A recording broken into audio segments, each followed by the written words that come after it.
ശബരിമല സ്വർണ്ണക്കൊള്ള ഇന്ന് പാർലമെന്റിലെത്തി. കേരളത്തിൽ നിന്നുള്ള 2 എംപിമാരാണ് സ്വർണ്ണക്കൊള്ള പാർലമെന്റിൽ എത്തിച്ചത്. KC വേണുഗോപാലും ഹൈബി ഈഡനും.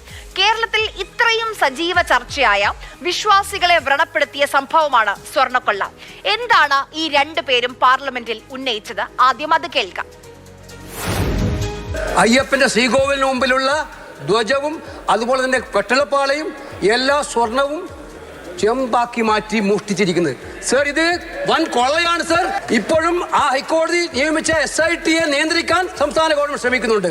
അതുകൊണ്ട് എനിക്ക് പറയാനുള്ളത് സർ, കോർട്ട് മോണിറ്റർ ചെയ്യുന്ന ഒരു ഏജൻസി അന്വേഷിച്ച് യഥാർത്ഥ കുറ്റവാളികളെ മുഴുവൻ പുറത്തു കൊണ്ടുവന്ന് ഈ സ്വർണം തിരിച്ചെടുക്കാനുള്ള അടിയന്തര നടപടി സ്വീകരിക്കണം sir. We demand a strong inquiry in the direction of the High Court where all the culprits should come under the bar sir.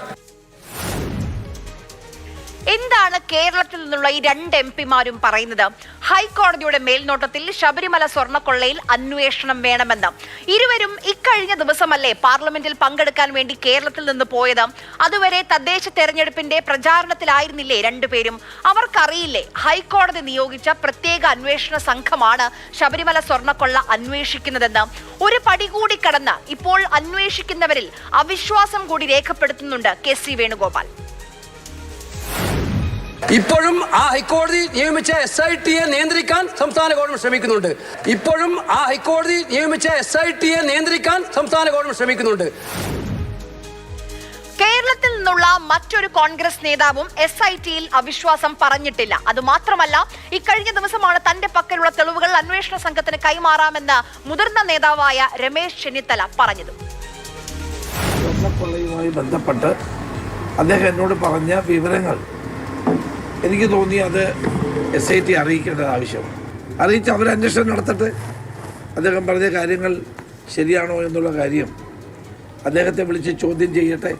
സ്വർണ്ണം ഇൻ്റർനാഷണൽ മാർക്കറ്റിൽ ആൻറ്റിക്സ് ആയിട്ട് വിറ്റിരിക്കുന്നു എന്നാണ് പുള്ളിയുടെ ഇൻഫർമേഷൻ.